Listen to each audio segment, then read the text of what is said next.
Let's start. So let's start with the Mangalacharan. Namo Ariyantaram, Namo Siddharam, Namo Ayariyanam, Namo Vajjayanam, Namo Loe Savasahuram, Eso Panchanamukaro, Sava Pava Parasano, Mangalarancha Savvesim, Paramam Havai Mangalam. So let's start. Welcome everyone. Welcome to the fourth session of our Tirthankar Charitra.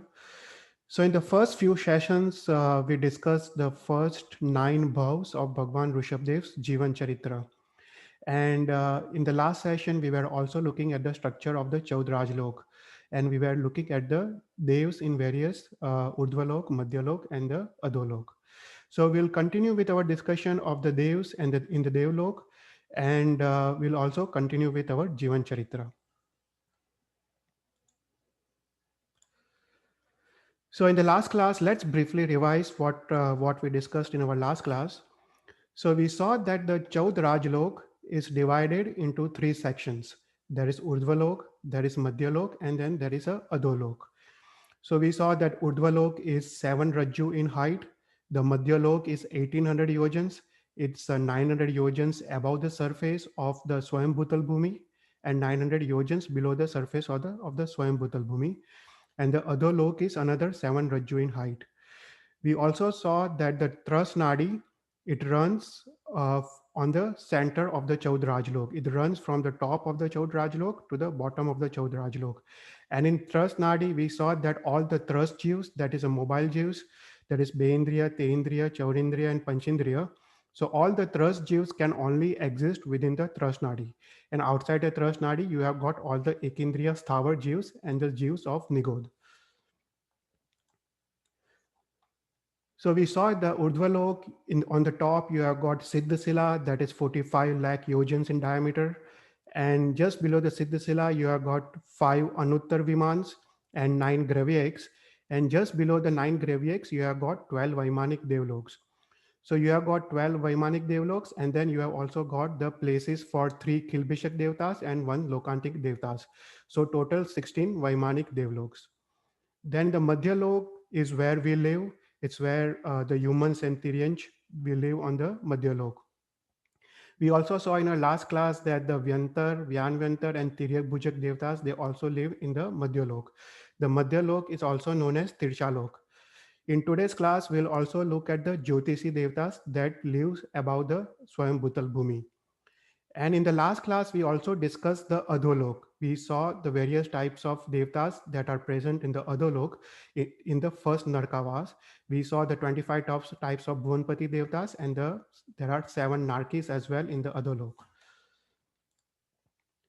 So we were discussing about the Jeev Vichar, and we saw that there are 535 classifications of the Panchindriya Jeev. There are 14 types of Narki Jeevs, 20 types of classifications for Tiryanch, 303 types of Manushya, and 198 types of Devatas. So in the last class, we were looking at first the classifications of all the 198 types of Devatas. So we saw that in the Urdhvalok, you have got 38 different types of Devatas. You have got 12 Vaimanik Devatas, 3 Kilbishak Devatas, 9 Gravyak, 5 Anuttar, and 9 Lokantik Devatas. In the Madhyalok, you have got 36 types of Devatas. These are 8 types of Vyantar, 8 types of Vyanvantar, 10 types of Tiryak Rumbhak, and 10 types of Jyotis Devatas. And the Adholok, you have got 25 types of Devatas. These are 10 types of Ashur Kumar and 15 types of Paramadhami Devatas. So, and both these Devatas can be both Paryapt and Aparyapt. So in today's class, we will look at what is Paryapti and what is Aparyapti, and we'll go into the details of both Paryapti and Aparyapti.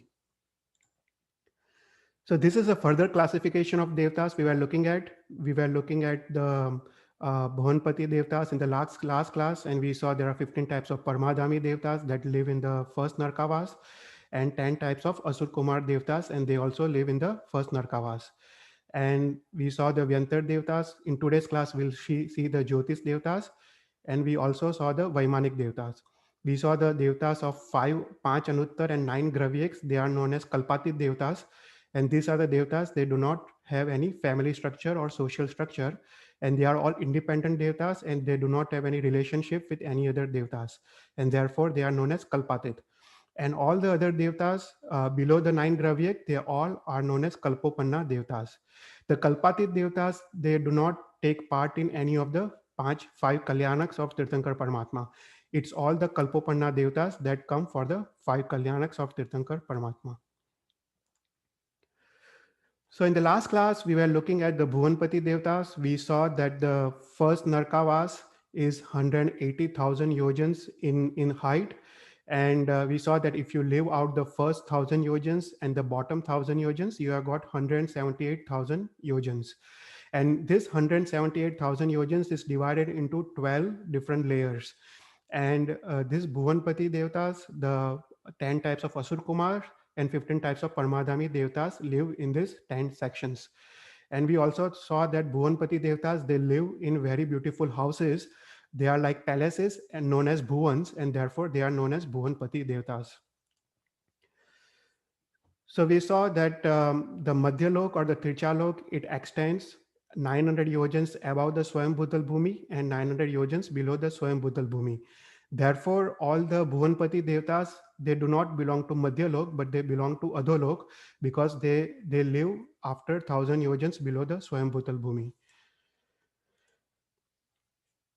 So we saw the 15 types of Paramadhami Devatas, and in our next few classes, we'll see this 15 types of Paramadhami Devatas in more details. But we saw that these Devatas, they give pain to the Jeeves of the Narkis. They impose torture, and by doing that, they get pleasure and fun. And all the Devatas of 15 types of Paramadhami Devatas, when they die, they go to Tiryanch Gati, and after that, they all go to the Narak Gati because of their Utkrushт Pap Karma. And we saw the locations for the Asur Kumar Devatas, and we saw that the 178,000 yojans is divided into 12 sections, and each section is known as Antro, and between each Antro, there is a layer of Pratar. The Antro is 11,583 yojans, and each Pratar is 3,000 yojans. And 10 types of Asur Kumar Devatas, these are Nag Kumar, Suvarna Kumar, Vidyut Kumar, and so on and so forth. They live in this area of first Narkavas. Now, all these 10 types of Asur Kumar Devatas, they come during the 5 Kalyanaks of Tirthankar Paramatma. Some of the famous Nag Kumar Devatas we saw are Dharmendra and Padmavati.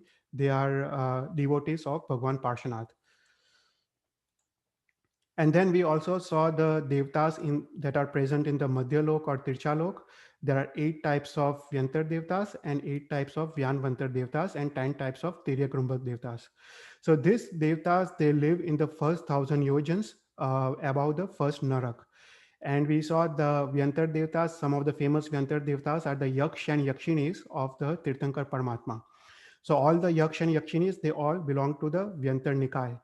So whenever you go to Derasar, whenever you see all the Devs and Devis like Chakreshwari Devi, Padmavati Devi, even Manibhadra Veer, they all are belonging to the Vyantar Nikaya. So we saw the names of various Yaksh and Yakshinis in our last class, and these all are the belonging to the Vyantar Nikaya. And there are 10 types of Tiryakrumbhak Devatas we saw in the last class.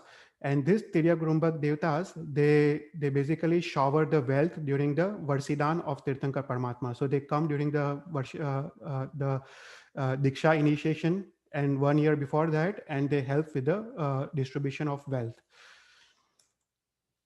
So that's where we stopped in our last class. So in this class, we will first discuss about what is Paryapti and what is Aparyapti. And in order to understand what is Paryapti and Aparyapti, we'll first discuss what are the 5 types of Sharir. So all the living beings, all the Sansari Jeeves, they possess minimum 3 types of Sharir. Some possess even more types of Sharir. So let's see what are the 5 different types of Sharir. The first type of Sharir is known as Adarik Sharir.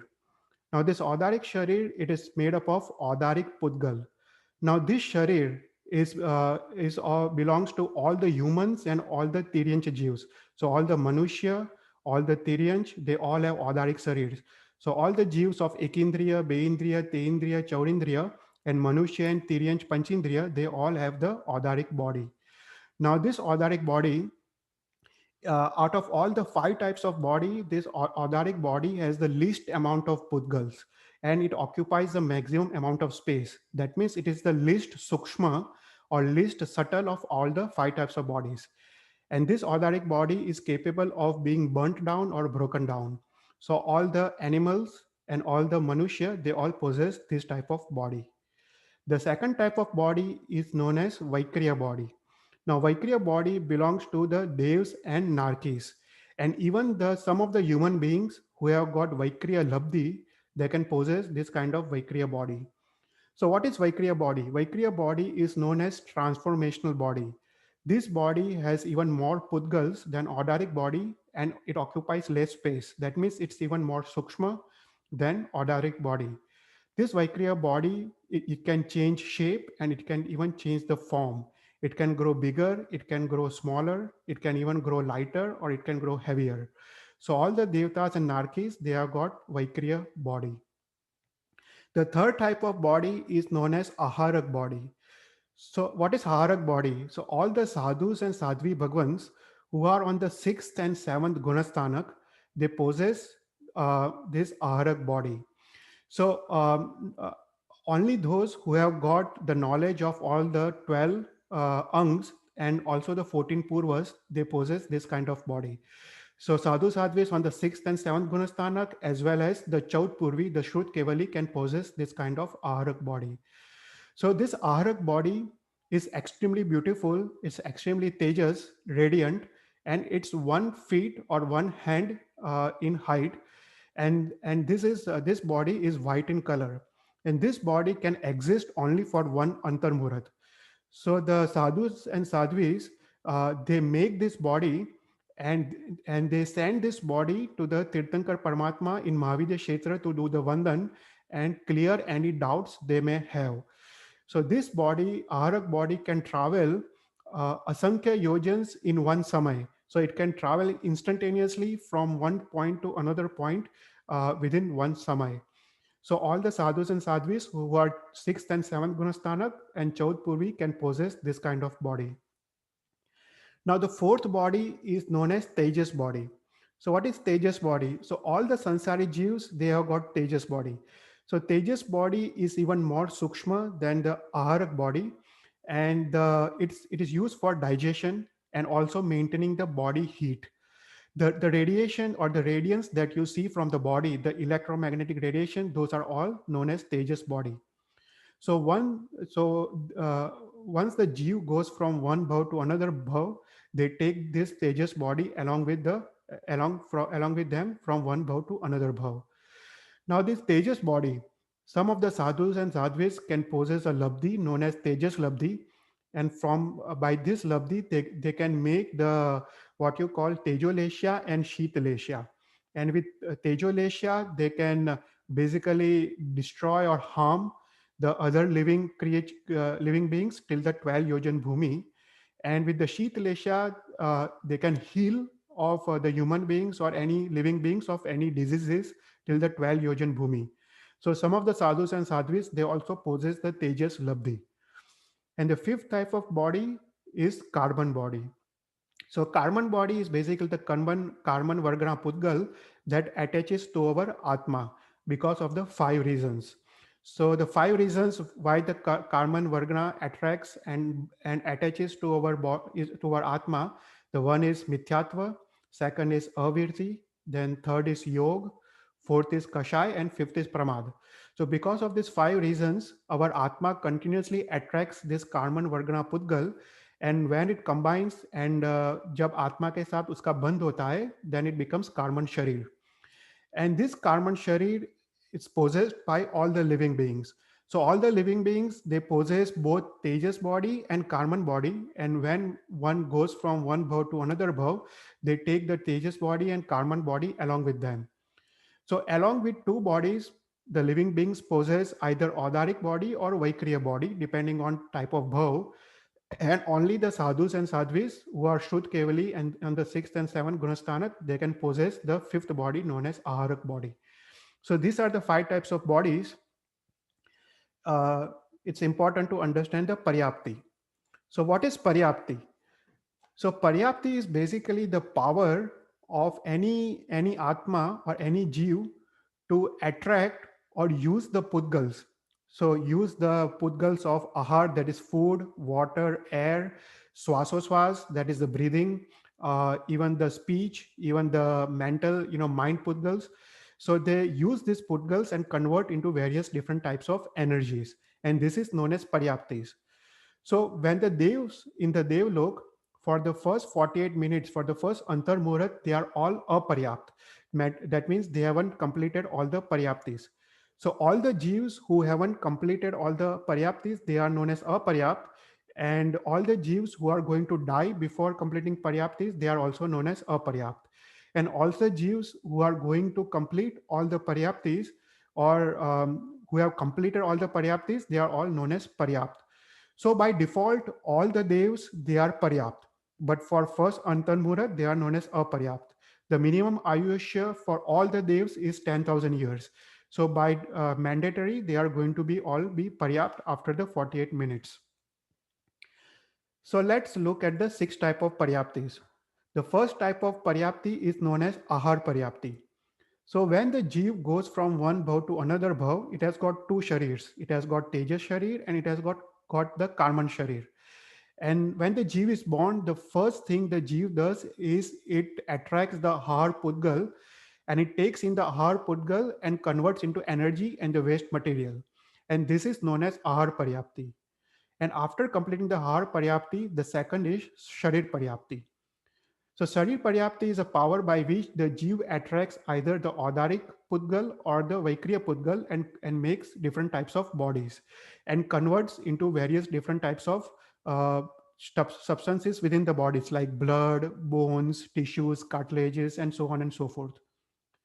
Then the third is Indriya Paryapti. Paryapti is a power by which the Jeev can make the Indriyas.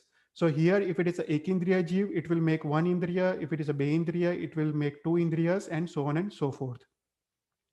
The fourth is Swasoswas Paryapti. Swasoswas Paryapti is a power by which one can take in the oxygen and carbon dioxide and complete the respiratory cycle. And that is known as Swasoswas Paryapti. It's basically our breathing cycles. The fifth is Bhasha Paryapti. Bhasha Paryapti is basically the power by which Jeev can take in the sound particles and convert into speech. So that is Bhasha Paryapti. And the last is Mana Paryapti. Mana Paryapti is a power by which Jeev can take in the Mano Vargana Pudgal and convert into thoughts. And this is known as Mana Paryapti. Now, not all the Jews have all the 6 type of paryaptis. Some have got 4 paryaptis, some have got 5, and some have got 6 paryaptis. The minimum amount of paryaptis one Jew can possess is the 4 paryaptis. So all the Ekindriya Jews, they have got 4 paryaptis. So Ekindriya Jews have got Ahar Paryapti, Sharir Paryapti, Indriya Paryapti, and Swasosas Paryapti. Now all the Viklendriya Jews, Viklendriya means all from Beindriya, Teindriya, Chaurindriya, and Asangni Panchindriya. They all have 5 paryaptis. So they have the 4 paryaptis, that is Ahar, Sharir, Indriya, and Swasoswas, and they have got one more paryapti known as Bhasha Paryapti. And then the last is Sangni Panchendriya. Sangni Panchendriya are all the Manushya with the capability of thinking and mind, and also all the animals that are capable of thinking. So these are known as Sangni Panchendriya. So all the Sangni Panchendriya have all the 6 type of Paryapti, including the last Mana Paryapti. So how the Paryaptis are completed is different in different Jeevs. So for Adaric body, the way the Paryapti is completed is different than the way the Paryapti is completed in the Vaikriya body. So let's look at first the Adaric body. So Adaric body is the body of ours, humans, plants, and animals. So in Adaric body, what happens is once the Jeev goes into another bhav, for the first samay, as soon as he is born, the first samay, he takes in the ahar pudgals, that is the food particles, and completes the ahar paryapti. And after completing the ahar paryapti, it takes only one samay to complete the ahar paryapti. And after completing the ahar paryapti, he completes the sharir paryapti. Now sharir paryapti can take up till 48 minutes. And after completing the Sharir Paryapti, it completes the Indriya Paryapti. It takes another 48 minutes to complete the Indriya Paryapti. After that, it completes Swasoshas Paryapti, another 48 minutes. After that, Bhasha Paryapti, another Antarmurat, and after that, Mana Paryapti for another Antarmurat. So for the Adaric body, it takes at least few hours to complete all the 6 type of Paryaptis. But for Vaikriya body, it's very different. So for all the Jeeves of Dev and Narki, the way the Paryaptis is completed is little different. So similar to Adaric body, the first instance, the first Samay, it completes the Ahar Paryapti. And then within the first Antar Murat, it completes the Sharir Paryapti. But after the Sharir Paryapti is completed, all the other 4 Paryaptis are completed instantaneously. So Indriya Paryapti, Swasoswas Paryapti, Bhasha Paryapti, and Mana Paryapti, they are completed within 4 Samays. So each is completed within 1 Samay. So the maximum time the Dev can remain aparyapt is 48 minutes, and for Manushya and Tiryansh, it's for it's for at least for few hours they remain aparyapt. So that is so all the devs, all the 99 types of devs that we are looking, they can be both paryapt and aparyapt, and that's why the number of classification of devatas are 198. You just multiply the 99 types of devata times 2. So in this class, we'll also look at the last classification of devatas, and these are known as Jyotis Devatas. So what are Jyotis Devatas? So Jyotis Devatas are all the devatas that are present in the Madhya Lok above the Swayam Bhutal Bhumi. So we live on the Swayam Bhutal Bhumi, and all the Jyotis Devatas, they exist 790 yojans to 900 yojans above the surface of the Swayam Bhutal Bhumi. And these Jyotis Devatas are basically 2 types. There is a mobile known as Char, and there is stationary or standstill known as Achar. So there are 5 types of Char Devatas, that is mobile Jyotis Devatas, and 5 types of Achar, that is standstill Jyotis Devatas. So 5 types of Char Devatas are the moon, the sun, the planetary systems, the planets, the nakshatra, that is the constellation, and the stars. And similarly, there are 5 types of Achar Devatas. Now in the Adidvip, we'll look at the structure of Madhyalok in next few classes. But in the Adidvip, in the center, you have got Meru Parvat, and and surrounding the Meru Parvat, there are Asankhya Dvip and Samudras. The first 2.5 Dvip and Samudra is known as Adidvip. And in this Adidvip, all the planetary systems, that is moon, sun, planets, stars, and constellations, they are all moving, and they are all revolving around the Meru Parvat, and therefore they are known as Char. Now, all these planetary systems, they are basically Viman of the Jyotis Devatas. That means the Jyotis Devatas, they live in these planetary systems, and these are known as the Vimans of the Jyotis Devatas. So in our Shastra, there is lots of details about our geography and how these planetary systems are. But here is a small introduction. So you have got Swayambhutal Bhumi, then at 790 yojans, you have got stars, and then you have got sun at 800 yojans, the moon at 880 yojans, then you have got nakshatras at 884 yojans, and you have got planets at 900 yojans. Now, this is all relative to the Meru Parvat. So once we look at geography, you will have a better understanding how they are located, but this is all in reference to the Meru Parvat. So there are some more distances on each and every planets, how far they are. So I won't go into all the details, but you can read into this, what are the various distances from the Swayambhutal Bhumi in reference to the Meru Parvat. So in the center of the Adidvip, you have got Meru Parvat, and this Meru Parvat is 1 lakh yojan in height. So it is 99,000 yojans above the surface of the Swayambhutal Bhumi, and it is 1,000 yojan below the surface of the Swayambhutal Bhumi, going all the way to the first Narkavas. So the height of Meru Parvat is 1 lakh yojans, and there are 132 suns and 132 moons in the Adidvip. So there are 132 Suryas and 132 Chandras, and these 132 suns and moons, they revolve around the Meru Parvat along with the various different types of planets. And outside the Adidvip, there are Asankhya Dvip Samudras, and there are Asankhya Surya, Asankhya Chandra, and Asankhya stars, constellations, and planets. So these are all the Vimans of various types of Jyotis Devatas. So this completes various types of classifications of various types of devs. That are 198 types of devs. So just to give a revision, all the devatas we saw, they are basically divided into two types. They are Kalpati Devatas and Kalpopanna Devatas. The Kalpati Devatas are the devatas of 5 Anuttar and 9 Gravyek. They are known as Kalpati Devatas. They are also known as Aham Indra. They are their own Indra. And all the other remaining devatas, they are all known as Kalpopanna Devatas. So Bhuvanpati, Vyantar, Jyotis, and Vaimanik, they are all known as Kalpopanna Devatas, and they all have a family structure, social structure, and political and Rajya Vyavastha. So these are all the 198 types of classifications of devatas. So one more interesting information is whenever there is the 5 Kalyanaks, the 5 Kalyanaks of Tirthankar Paramatma, and during the Janma Kalyanak, there are 64 Indras that come to celebrate the Janma Kalyanak of Tirthankar Paramatma.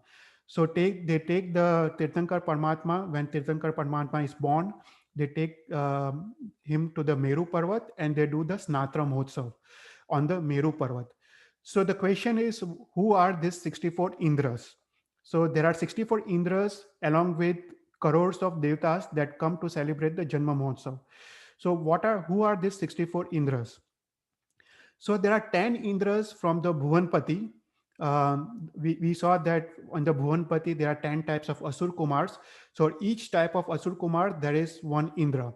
So for Nag Kumar, there is Dhanendra and so on and so forth. So there are 10 Indras from 10 Asur Kumars. Now this Asur Kumar Nikais, there are two locations. One is a north location and there is a south location. So total, there are 20 Indras from the Bhuvanpati, one from north and one from south location. Similarly, for Vyantar, there are 8 Vyantar Nikais, and there is one Indra from each Vyantar Nikai. So total 8 Vyantar Indras, and one from north location and one from south location. So 16 Vyantar Indras. Then similarly, 16 Vyan Vyantar. So we saw there are 8 classification of Vyan Vyantar, and each classification there is one Indra. And again, as Bhuvanpati, Vyantar, and Vyan Vyantar, they have got 2 locations, on the north side of the Narkavas and on the south side of the Narkavas. So 16 Indras from Vyan Vyantar, then one Indra from the Char Jyotis, that is movable Jyotis, one Indra from stationary, standstill, that is Achar Jyotis, then 8 Indras from the first 8 Vaimanik Devloks. So we saw the 12 Vaimanik Devloks. So from the first 8 Devloks, there are 8 Vaimanik Indras. Then from 9th and 10th, there is only one Indra. And then from 11th and 12th, again, there is one Indra. So total, there are these 64 Indras who come to celebrate the Janma Mahotsav and Snatra Mahotsav of Tirthankar Paramatma. So we saw the Kalpati Devatas, above the 12th Devlok, the Devatas of 9 Gravyek and 5 Anuttar, they do not participate in any of these activities. Okay, so we were, last time we were looking at the height. So now you can compare the heights of various different types of Devatas. So the maximum height is basically 7 hands of Bhuvanpati, Vyantar, Jyotis, and first and second Vaimanik Devlok. After that, the height of the Devatas goes on decreasing, and the 5 Anuttar Viman, it's the 1 hand in height. And then the Ayushya, the minimum Ayushya for all the Devatas in 10,000 years. So for Bhuvanpati and Vyantar is 10,000 years. And for Jyotis, the minimum Ayushya is 1/8 of a Palyopam. And for Vaimanik, the minimum Ayushya is 1 Palyopam. And the maximum Ayushya for any Devata, especially the Vaimanik Devata, is 33 Sagaropam. So all the Devatas in the 5 Anuttar Viman, they have got Ayushya of 33 Sagaropam. Then in the 9 Gravyek, they have got Ayushya of 27 Sagaropam. And then the Ayushya goes on decreasing till the first Vaimanik Devlok. So that was all about the Devloks. In our next class, we'll start with the discussion of the Narkavas, and we'll discuss about the 7 types of Narkavas and the pain and the torture they go through. So now let's continue with our story of Bhagwan Rishabhdev. So in the first few classes, we discussed about the first 9 bhavs of Bhagwan Rishabhdev's Jeevan Charitra. So we saw that in the first bhav, he was a Dhanna Sarthwa, and he was a very generous, and he was basically a traveler. And in this bhav, he achieved Samyak Darshan when he gave Gochri to Sadhu Maharaj Sahib in very Subh bhav. And in this bhav, he also took the 12 Vrats of Shravak, and he also had a Samadhi Maran. And the second bhav, we saw that he went to the Uttarkuru Kshetra. He was a Yuglik. And in this Kshetra, he had an ayushya of 3 palyopams. He had a height of 3 miles, and he ate every 4th day. And all the wishes were fulfilled by 10 types of kalpavruksha. And in Yuglik Kshetra, the kashais are very, very mand. So all the Jeeves who are born in this Yuglik Kshetra, they all go to the Vaimanik Devlok. So in the third bhav, he went to the first Vaimanik Devlok known as SUDHARMA Devlok. And after completing the Ayushya in the SUDHARMA Devlok in the fourth bhav, he became a Vidyadhar Raja known as Mahabal. And we saw that in this bhav, he was deeply engrossed in the Bhog and Vilas of Sansar. And then he had got a Kalyan Mitra known as Swayam Buddha minister, who brought him back to the Dharma. And then in the last, he takes Diksha, he does Ansan, and then he becomes a Dev known as Lalitang Dev in the second Devlok. So here we saw that he marries, he had a beautiful Devi, wife known as Swayamprabha Devi, and he was deeply engrossed in the Swayamprabha Devi. And here also the same Kalyan Mitra, who had now become a Dev, helps him again. And when he was traveling to the Nandishwar Dvip to do the puja of Tirthankar Paramatma, he dies in a Subh Bhav. And here, and after that, in the 6th Bhav, he becomes Vajranabh or Vajrajhangh. He becomes a Vajrajhangh. And here he again marries Swayamprabha Devi's Jeev known as Srimati. And we saw that in our last class that just the night before they were going to take the Diksha, they both were killed by their son by the poisonous gas. And they both die in a very Subh Bhav of taking Diksha. And they are again born as a Yuglik in the Uttarkuru Kshetra in the 7th Bhav. And Bhagwan Rishabhdev's Jeev is again born in the Sudharma Devlok in the 8th Bhav. And in the 9th Bhav, we saw that he becomes a physician known as Jeevananda. And in this Bhav, he helps the Sadhu Maharaj Sahib who had the disease of worms. So here there are 6 friends and they help this Sadhu Maharaj Sahib. And after that, all the 6 friends, they take Diksha. And after that, they do the Ansan. And after that, in the 10th Bhav, they go to the 12th Devlok known as ACHYUTA Devlok. So here is where we stopped our story in our last class. So now we'll continue with our story of the 10th Bhav and other Bhavs. So in the 10th Bhav, all the 6 friends, they became the Sakra Samanik Dev in the 12th Devlok known as Achyuta. So after completing 22 Sagaropam Ayushya in the 12th Devlok, in the 11th Bhav, they are born in the Jambudvip in the eastern Videh in the province known as Puskalavati in the city known as Pundrikini. And they are born in succession as 5 sons of King Vajrasen and wife Dharini. So among them, the first was the Atma of Jeevananda, that is Atma of Bhagwan Rishabhdev was born first, and he was known as Vajranabh. So when Vajranabh was born, when he came to Mata Dharini's Kukshi, Mata saw 14 great dreams. Then the second was the Atma of prince known as Mahidhara, and he was known as Bahu. The third was the minister's son, and he was known as Subahu. The fourth and fifth were the Atma of the merchant and trader, and they were known as Pete and Mahapit. And all the 5 were brothers. And the Atma of Keshav, that is Swayamprabha Devi, was born as a Rajput known as Suyash in a different family.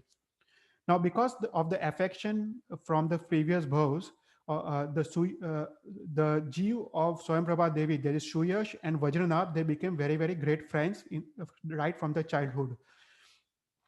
Now, all the 5 brothers, the kings, all the 5 sons, and Suyash, they gradually grew up resembling 6 mountain ranges turned into man.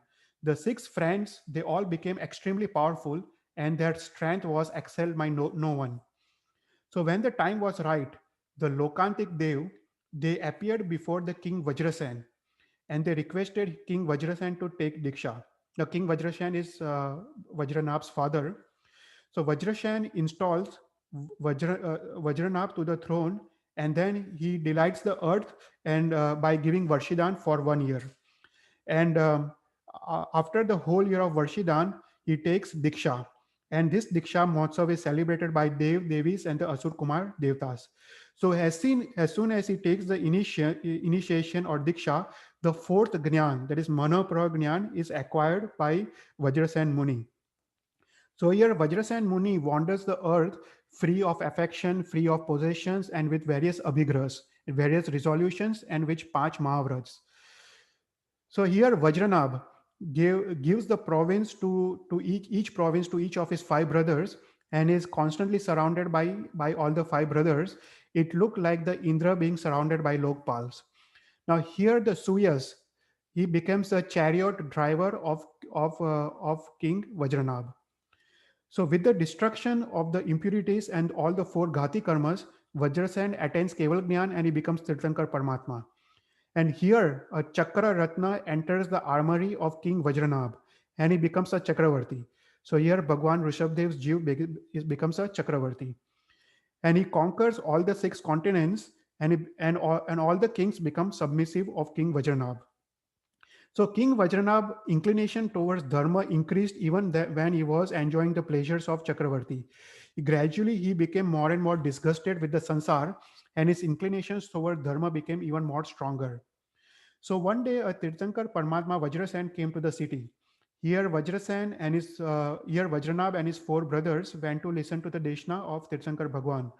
And after doing Vandan and listening to Deshna of Tirthankar Paramatma, they all became wanted to take Diksha.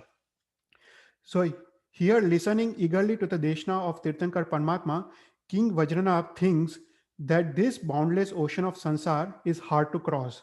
Fortunately, my father, he is a Trilokanath, he is a guide to cross the endless ocean of sansar.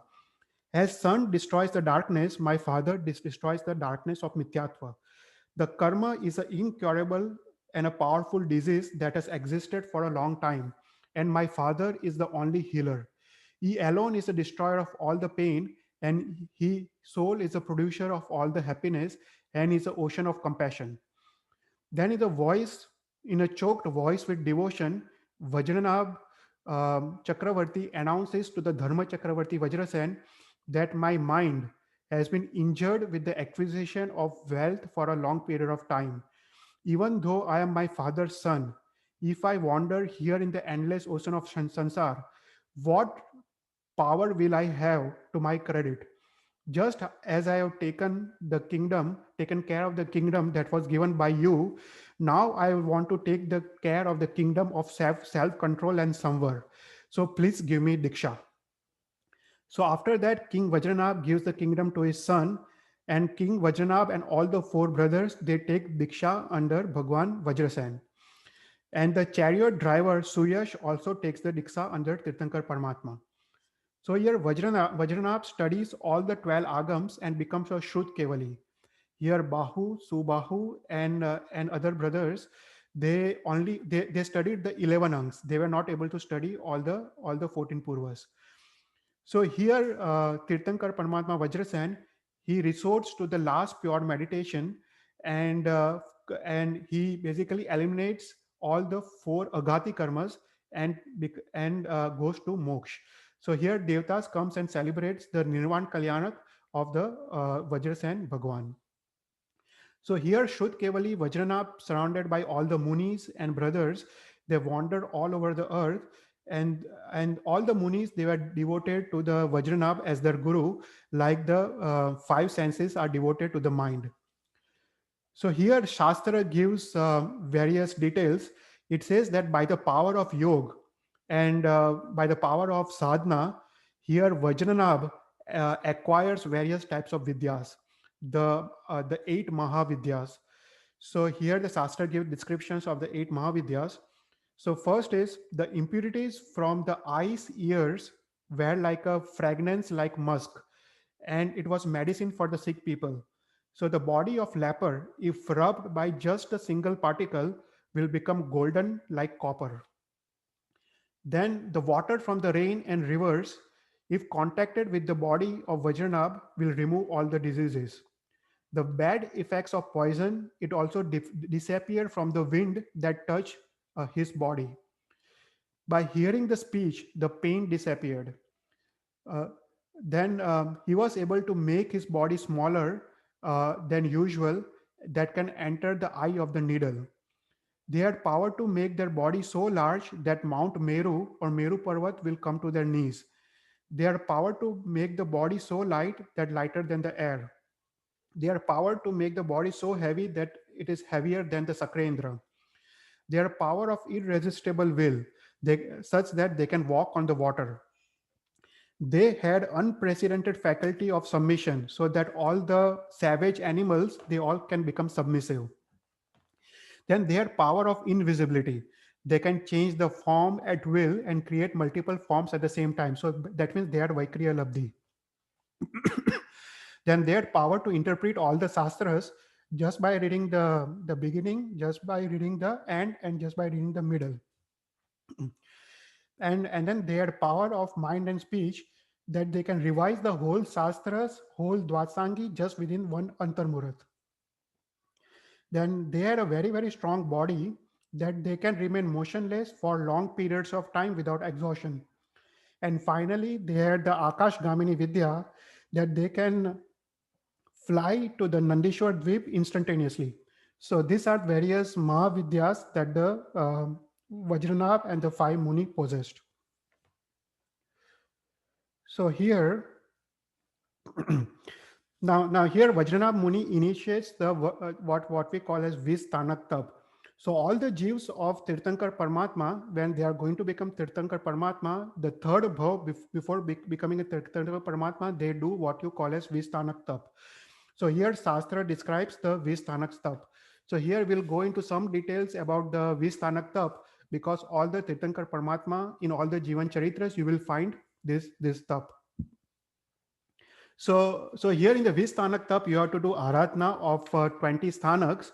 And in this Aratna, for each sthanak, you have to do at least 20 ekasanas, and you have to do at least one Attan Tap. And you have to complete this each sthanak within 6 months. So apart from that, you have to also do several other Aratna and several other vidhis. So let's go over the Vistanak Tap. So what are the Vistanaks? So the first Tanak is known as Aryant Pad. So Aryant Pad, it includes the worship and puja of Aryant Paramatma in the Derasar, as well as doing Dravya and Bhav Puja. That means doing Chaityavandan, Stavan and Stutis of Aryant Paramatma. The second is the Siddh Pad. The Siddh Pad also, it involves doing Dravya and Bhav Puja of the Siddh Paramatma, who have all the Siddh Paramatma who have attained moksha. The third is known as Pravachan Pad. So what is Pravachan Pad? Pravachan Pad is basically doing kindness and Vayavach towards all the Sadhu Bhagwans who are newly Dikshit, that is now Dikshit, all the Sikh Sadhu Bhagwans and all the young, and also having affection towards Jain Shastras. So that is a Aratna of Pravachan Pad. Then fourth is Acharya Pad. Acharya Pad is basically doing Vayavach of Acharya Maharaj Sahib, that is offering them food, water, medicines, or whatever the Acharya Bhagwan needs. So that is Acharya Pad. Then fifth is Sthavir Pad. So Sthavir Pad is basically a bhakti of Sthavirs. So there are three types of Sthavirs defined in our Shastra. So first is known as Paryay Sthavir. So all those who have taken Diksha, who have 20 years of Paryay, they are known as Paryay Sthavir. Then all those who have taken Diksha and who have got 60 years of Diksha Paryay, they are known as Vaistavir.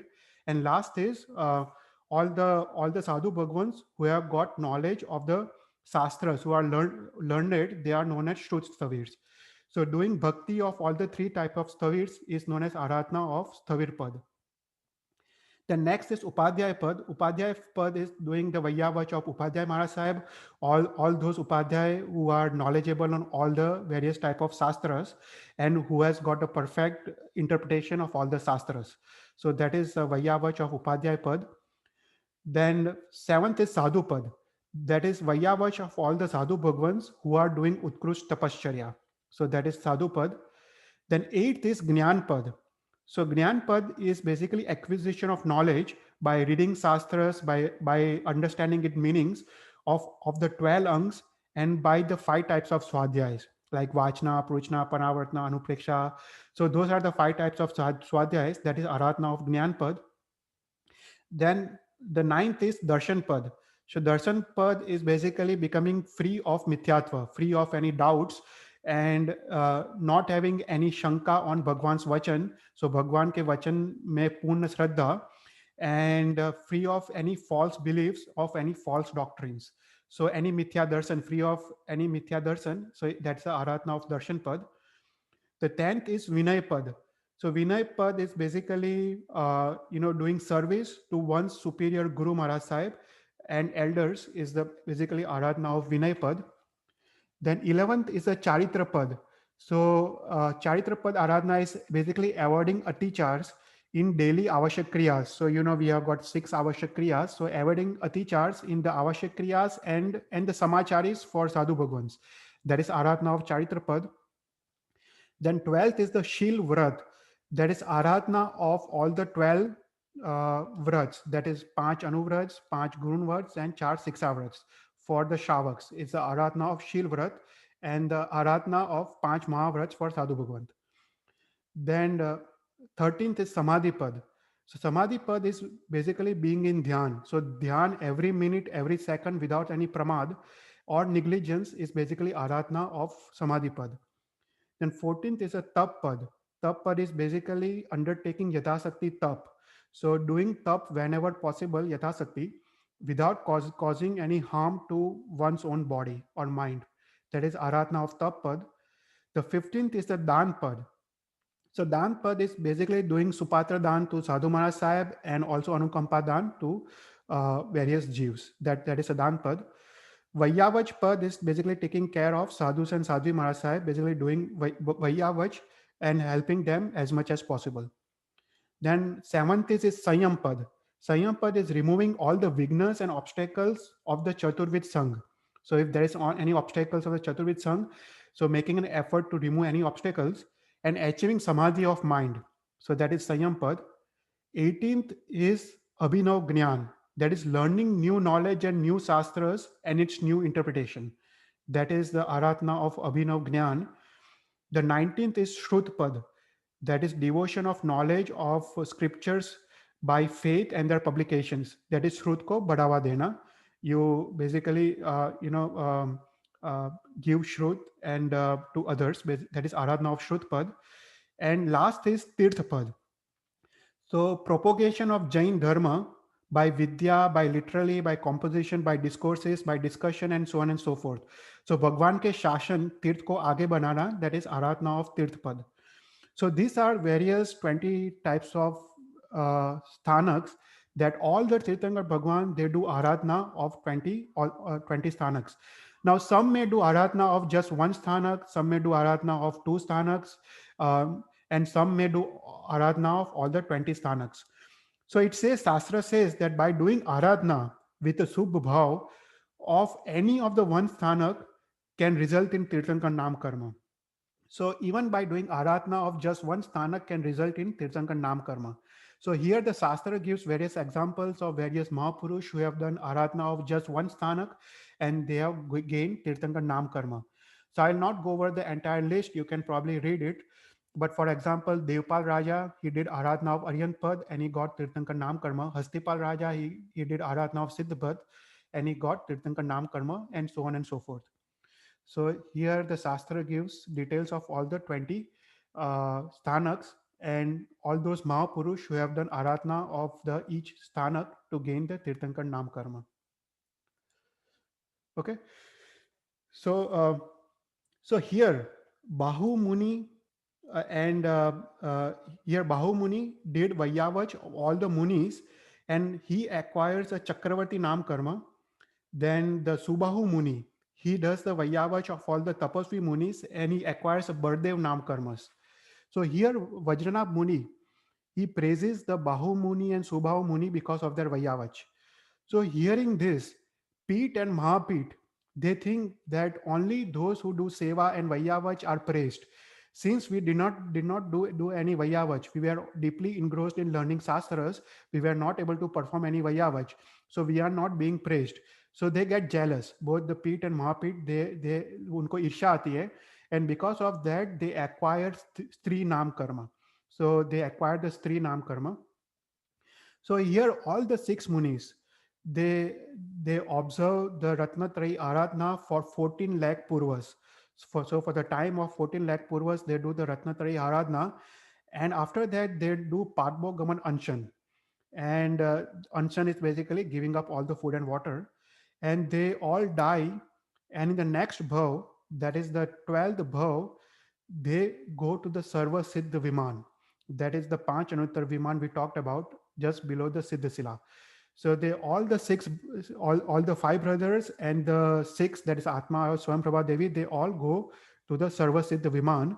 And as you remember from our discussion, that all the Atmas who are going to this Sarva Siddha Viman, they all go to Moksha in the next bhav, and they are all Samyak Drashti Jeeves. So here all the six Jeeves, they complete the 33 Sagaropam Ayushya, and Bhagwan Rishabhdev's Jeev, after completing 33 Sagaropam Ayushya, he is now born as Bhagwan Rishabhdev in the 12th bhav. So Bhagwan Rishabhdev finally completes the journey in the 12th bhav all the way from Dhanna Sarthva. So here I'll just go over some of the initial things in this bhav, and then we'll continue in the next class with the details. So in the final bhav, when there remain the time in the third ara of Avsarpini, of this Avsarpini, there remained a time of 84 lakh purvas, 89 ahoratris, and in the fourth day of Vad, that is dark fortnight of the month of Asad, and when in the moon was in conjunction of Uttarasada Nakshatra, the Jeev of Vajranabh, after completing the Ayushya of 33 Sagaropams in the Sarva Siddha Viman, descended in the womb or Kukshi of Marudevi Mata, the wife of Sri Nabhi. At that time, the Jeev of Vajranabh descended. At that time, when the Jeev of Vajranabh descended, there was a moment of happiness to all the Jeevs of Chaud Rajlok. So whenever there are 5 Kalyanaks of Tirthankar Paramatma, there is happiness in the entire 14 Rajlok. So there was a Dravya Udyot and happiness even for the Jeeves of Narkis. So here Marudevi Mata was asleep in the bed chamber, and she saw the 14 great dreams at the night of conception. These dreams entered her mouth at the dawn, and Mata Marudevi, she wakes up at the end of the dream with a smiling face like a lotus, and as if pouring forth unequal joy, and with tender words at once she goes and tells Nabi all the 14 dreams in detail. So Nabi here, he tells that your son will be the best Kulkar. Nabi explained this in accordance to his knowledge and his own simplicity. So here at that time, the Shastra gives descriptions of Marudevi Mata and Nabi Kulkar and the conditions that existed during the third ara. So Marudevi Mata was extremely beautiful as a Piryangu, and Nabi had a color of gold. The life of them was measured in Purvas, and they were seventh in the lineage of Kulkar. That means they were the seventh Kulkars, and Kulkars were the rulers at the time of Yuglik. The height of Nabi and Marudevi Mata was 525 Dhanush. So this was a third ara going on. So Shastra gives some of the details of the first, second, and third ara. So it says in the first ara of Sukham, the human beings, they basically live for three palyopams. They are 6 miles tall, and they eat every 4th day. They have symmetrical bodies, and they are always healthy. And they have mand kashais, that is Krodh, Man, Maya, Lobh. And there are 10 types of Kalpavruksha that fulfill all their desires. In the second ara of Sukham, the people, they live, the Yuglik lives for 2 Palyopam. They are 4 miles tall, or sorry, they are 2 miles tall, and they live, they eat every third day. And here the power of Kalpavruksha is somewhat less than the first ara, and the water and the ground, they are less deficient in the sweetness. Now in the third ara, the body, age, sweetness of the ground, and the power of Kalpavruksha, it further diminishes. With the passing of time in the third ara, the power of wishing trees, that is Kalpavruksha, diminished. So here, the Kalpavruksha, known as Manyanga, it gave drinks that were tasteless, scanty, and slow. The Turyangas, they did not produce such great musical instruments. Deepshikas, they did not emit such light. They were like torches by the day. The Chitrangas, they were like disrespectful servant, and they did not give wealth. The Chitrasas, they did not give fourfold food anymore. The Mayangas, they did not deliver good ornaments. The Grekas, they made houses very, very slowly. And Anagas, they gave clothes very, very slowly and reluctantly. So as a consequence of such a time, the twins or Yuglik, they developed a sense of ownership for the Kalpavruks. So when someone approached the Kalpavruks that they considered their own, it was a great insult to their ownership. So as a result, the Kulkar at that time divided all the Kalpavruks among the Yugliks. He made a law known as Hakkar Niti. So Hakkar Niti was a type of punishment. So whenever anyone crossed the boundaries for the desire of another Kalpavruksha, the Hakkar Niti was a punishment that was used, that one used to say that you did this wrong. So that was a kind of sentence they used, Hakkar Niti, that you did something wrong. And as a result, they were so much offended that they dared cross the boundaries. But as the time passed by in the third ara, the Hakkar Niti was often disregarded, and the Yuglik, by the Yuglik, so Kulkar developed a second Niti known as Makar Niti. So in Makar Niti, the Kulkar used harsh words, and that prevented them from seeking someone else's Kalpavruksha. So as the time passed, both Hakkar and Nakar Niti was easily transgressed upon. So at that time, Kulkar developed a third Niti known as Dhikkar Niti. So Dhikkar Niti was basically the Hakkar Niti. Hakkar Niti, you use harsh words, and at the same time you give some kind of punishment, like sending them out of the town, or making them live in the forest, and so on and so forth. So that was a Dhikkar Niti. So Nabi and Marudevi Mata, they were the seventh in the line of the Kulkar, and they were the last Kulkars, that is the last rulers of the Yuglik Kal, and they followed all the three Nitis, that is Hakkar Niti, Makkar Niti, and the Dhikkar Niti. So here we end today's class, and from the next class we'll talk in detail about Bhagwan Rishabhdev's the birth and the Jeevan Charitra. So thank you everyone. So now you can ask any questions.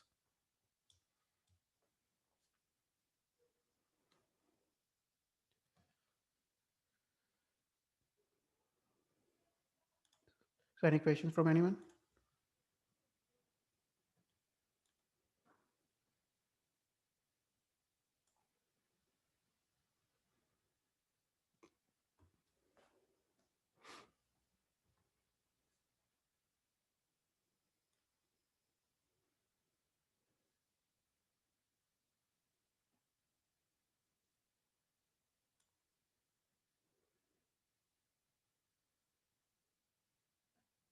Okay. If there are no questions, then we can end the class. We can say Nokar Mantra.